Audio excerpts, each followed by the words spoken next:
Now let's start the property of solids. Property of solids जो होती है दो तरह की होती हैं, एक होती है इलेक्ट्रिकल प्रॉपर्टी और एक होती है मैग्नेटिक प्रॉपर्टी। जो इलेक्ट्रिकल प्रॉपर्टी है सॉलिड की, they are again of three types. तो based on electrical property solid are can be classified into conductor, insulators and semiconductors. अब हम बात करते हैं कंडक्टर्स की। तो कंडक्टर्स क्या होते हैं? ये वो तरह के सॉलिड होते हैं जो कि इलेक्ट्रिसिटी को अलाउ कर देते हैं पास होना। So allow the passage of electric current, such are called conductor. इनकी कंडक्टिविटी रेंज होती है 10 to power 4 to 10 to power 7 ohm inverse metre inverse. Example जैसे कॉपर एंड सिल्वर। नेक्स्ट बात आती है इंसुलेटर की। तो ये अलाउ नहीं करते electricity to pass through them, तो इन्हें इंसुलेटर कहते हैं। इनकी कंडक्टिविटी रेंज होती है 10 to power -20 से 10 to power -10 तक ohm inverse metre inverse. And for example wood and sulphur rubber are the example of the insulator. Next हमारा आता है semiconductors.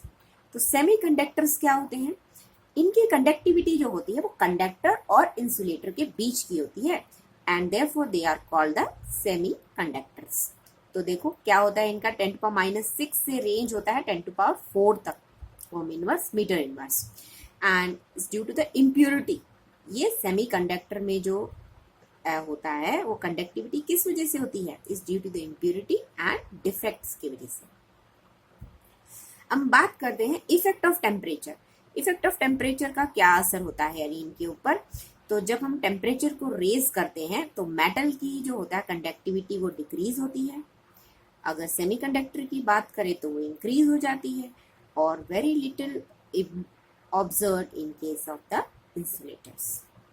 Now this is very important band model और the mechanism of electrical conduction. ठीक है, so metal band model क्या है? Now, अगर हम बात करें मेटल्स की तो कंडक्टिविटी किस पे डिपेंड होती है? नंबर ऑफ वैलेंस इलेक्ट्रॉन्स पे डिपेंड होती है। तो वो जो फील्ड बैंड होते हैं, एनर्जी बैंड, उन्हें हम वैलेंस बैंड कहते हैं। जो एम्प्टी बैंड होते हैं उन्हें हम कहते हैं कंडक्शन बैंड, जिसमें कि इलेक्ट्रॉन मूव हो सकते हैं। ध्यान दें, जो फील्ड एनर्जी बैंड होते हैं जिन्हें हम क्या कहते हैं? वैलेंस बैंड कहते हैं। और जो एम्प्टी बैंड होते हैं एक्चुअली वो कंडक्शन बैंड होते हैं, जिनमें कि इलेक्ट्रॉन मूव हो सकते हैं। और जो इन दोनों के बीच की स्पेस होती है that is called forbidden energy gap. ठीक है, the space between the valence and the conduction band represent energy forbidden to the electrons and that is called energy gap और the forbidden zone. Clear? So तो हम simply ऐसे कह सकते हैं कि जो कंडक्शन बैंड, जैसे आप यहाँ पिक्चर में देख रहे हैं, कंडक्शन और वैलेंस बैंड जो है उनके बीच के जो डिफरेंस होता है उसे हम फॉरबिडन एनर्जी गैप या फॉरबिडन जोन कहते हैं। अगर हम बात करें मेटल की तो आप ये पिक्चर में ही देख रहे हो कि इनके बीच में जो डिफरेंस है वो बहुत मतलब ना के बराबर है। इसका मतलब they are very very close to each other. The valence band and the conduction band are very close to each other. तो इसमें से इलेक्ट्रॉन्स जो है, ये फील्ड है, ये एम्प्टी है, ध्यान रखें। इसमें इलेक्ट्रॉन्स है, इसमें इलेक्ट्रॉन्स नहीं है, पर इधर से इलेक्ट्रॉन इसमें जा सकते हैं बिकॉज जो एनर्जी गैप है वो नहीं है, ना के बराबर है। सो दे आर गुड कंडक्टर, इसी वजह से ये कंडक्टिविटी दिखाते हैं ना। अगर हम सेमीकंडक्टर की बात करें तो आपका जो एनर्जी गैप है वो बहुत ही कम है, यानी स्मॉल है, और ये इलेक्ट्रिसिटी कंडक्ट कर सकते हैं कब?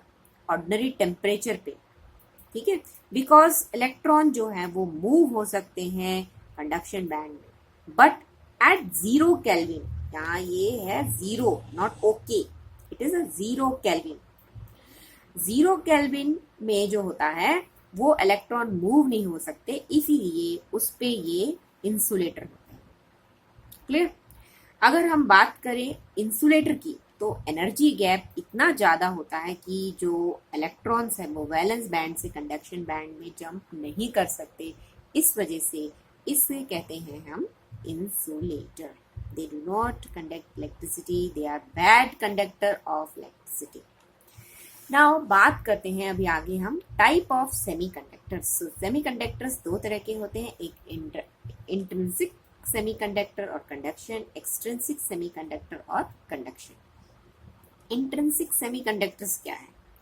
नाउ फॉर एग्जांपल अगर हम कंसिडर करें सिलिकॉन और जर्मेनियम, ये आपके जो है इनको कंसिडर करते हैं तो they are poor conductor. Pure silicon और जर्मेनियम की बात करते हैं तो ये पुअर कंडक्टर होते हैं, बट जब एनर्जी सप्लाई की जाती है इनको किस वे में, टेम्परेचर से, जब इनका टेम्परेचर रेज करते हैं तो एनर्जी इनको मिलती है, तो जो इलेक्ट्रॉन्स होते हैं वो फ्री हो जाते हैं एंड दस क्रिएटिंग अ होल, अपनी जगह छोड़ के वो मूव होने लगते हैं, तो अपनी जगह पे वो क्या बना देते हैं, होल बना देते हैं। Clear? And this free electrons and a hole contribute to the conduction of electricity in the semiconductor, because जो इलेक्ट्रॉन है वो एक जगह से दूसरी जगह जाते हैं, अपनी जगह से दूसरी जगह जाते हैं तो वो एक होल क्रिएट हो जाता है, दूसरी जगह चल जाते हैं फिर वहां होल क्रिएट हो जाता है। इस तरह की मूवमेंट की वजह से क्या होता है, इलेक्ट्रिसिटी जनरेट हो जाती है। This in case of the intrinsic semiconductor. अगर हम बात करते हैं एक्सट्रिंसिक सेमीकंडक्टर की, तो यहां पर जो होता है वो कंडक्टिविटी इंक्रीज होती है by adding appropriate amount of suitable impurity. जब हम कोई इम्प्यूरिटी डालते हैं किसी भी सेमीकंडक्टर के अंदर, मतलब तो उसे प्रोसेस को क्या बोलते हैं हम, डोपिंग। तो एक्सट्रिंसिक सेमीकंडक्टर में जो है कंडक्टिविटी जो है वो बढ़ाई जाती है by adding a impurity, that process is called doping. तो जो इम्प्यूरिटी है वो दो तरह की डाली जा सकती है, ठीक है। Impurity are of two types, एक इलेक्ट्रॉन रिच इम्प्यूरिटी होती है और इलेक्ट्रॉन डेफिशिएंट इम्प्यूरिटी। ये डोनर है, ये एक्सेप्टर है, ध्यान दें। इलेक्ट्रॉन रिच इम्प्यूरिटी और एक होता है इलेक्ट्रॉन डेफिशिएंट इम्प्यूरिटी। ना इलेक्ट्रॉन रिच इम्प्यूरिटी का क्या मतलब है?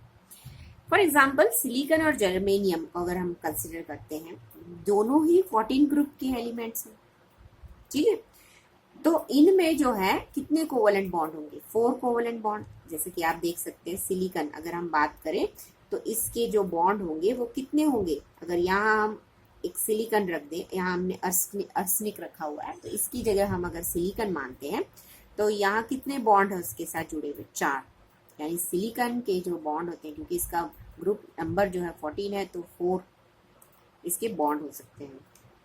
अगर इसमें हम ग्रुप 15 की इम्प्यूरिटी डाल दें, यानी अर्सनिक या फॉस्फोरस, अर्सनिक और फॉस्फोरस कितने बॉन्ड बना सकते हैं, 5। अगर हम सिलिकॉन में अर्सनिक या फॉस्फोरस, ये ग्रुप 14 है, ये ग्रुप 15 है, यानी इम्प्यूरिटी किसकी डली, नेक्स्ट ग्रुप की डल रही है।